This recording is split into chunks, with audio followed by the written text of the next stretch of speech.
In your quiet moments, in your reflective thoughts, especially in this past year, how does it how do you talk to yourself as a black man with a white wife and a mixed child?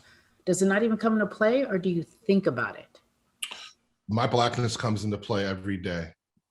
And I could lock myself in a room and just be alone, and I'm still thinking about my blackness at certain parts of the day. How it affects me is this. I always thought I was going to have a woman of color as my life partner, my wife, the mother of my children. But it's hard out here. You know what I'm saying? Like, it's hard to find that person. And I just happen to find her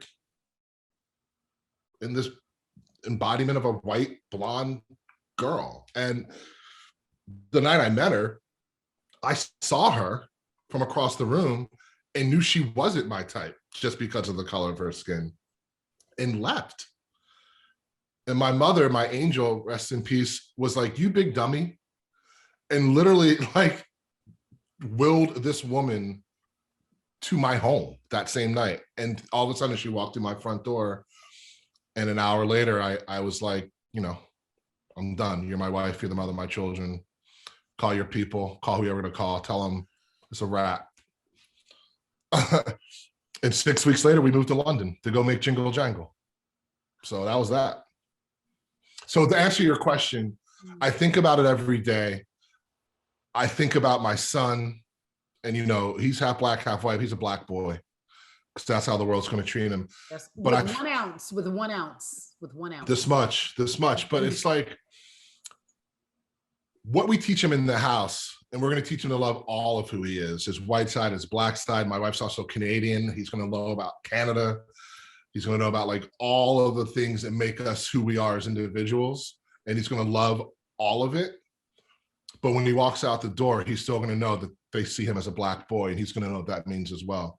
And, I think through the content that we're making and the relationships that we've built, me and my wife and the people in our life, which is a cornucopia of all kinds of people, I think that Jones, my son, will be empowered by his blackness as I am. And I don't know when he grows up if it's still going to have to be like armor or not, but I know that he's going to be a proud black man.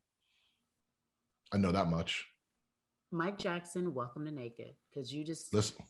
came with the heat, my friend, and I appreciate that. I think if I talk to you for the first 5 seconds, I'd be like, "Oh, this is his most vulnerable quality, or here's his naked quality." Can you be vulnerable in a relationship? Can you be your most naked self? And by that, can you use the N word and call people names and not feel uncomfortable? Not that you use the N word, but I'm just saying, can you be your most vulnerable self while this country right now is going through this racial renaissance? Yeah, absolutely. 1000%. I can be completely naked and vulnerable with Rachel. Again, she's Canadian, which it's a different thing. Like, she never even saw race. She didn't even know, like, I find it hard to believe sometimes, but she swears she didn't even know racism really was a thing. And my in-laws, like, the mentioning, just saying the N-word, like just that phrase, the N-word, is completely offensive to them. But again, I own my blackness, and that word, depending on who you're with and how you use it, can be celebrated at times, right?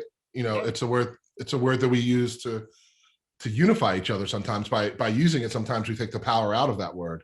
And it's not a word that I use every day, but I'm no stranger to that word, and I've used it amongst friends, socially, black friends, strictly.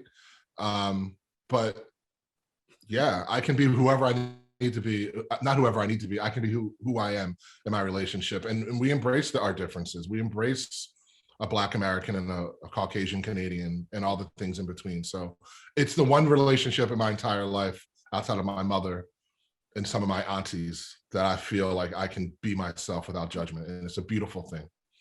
And it just made my heart flutter. And I am celebrating you and wishing you nothing but the best. I salute you and Rachel. So I love it. Well, And you're thank right you. about Canadians, because they do have such a lovely spirit. They're so kind. You're just like, So nice. They're the nicest. I hate to say that because it sounds so generic, but they're the nicest people in the world. Every time They are the nicest. Like that's the representation. Is it for me anyway? As far as I feel that way about Jenna. I feel that way, but I have family and friends. Exactly, Jenna. Yeah.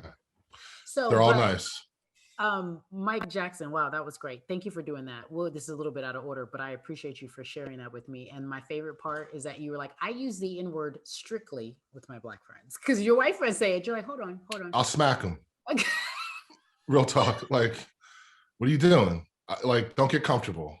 Like, it's not like that. But you just said, I know what I just said. Don't. Maybe you can say, maybe you can wrap it in a lyric. Maybe. With the justification. No. Let's talk about it. No. Let's talk about it. You can't wrap it in a lyric. I remember going to the Jay-Z Kanye West concert at Staples Center. Yep. Me and my best friend Kendra were there, sitting next to a white guy. We were pumped when N-Words in Paris came on. But for him, I even told him, because we didn't even know who he was. We were just having fun with him. I turned to him. I was like, this song is about to come on and you better not. Because I'm going to have a problem with it. I'm going to need you to walk away.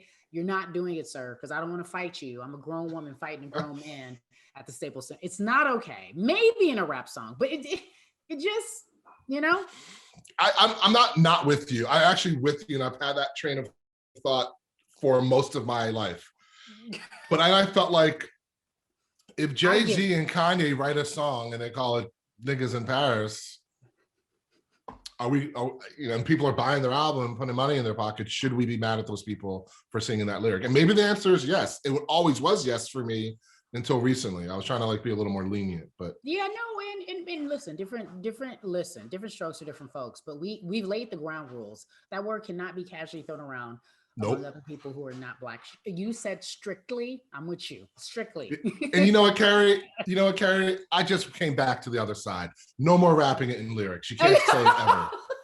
You know what? I'm done. I just did a 180. It's a wrap. It's just for us. That's it.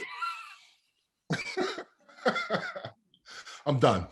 You made me see the light.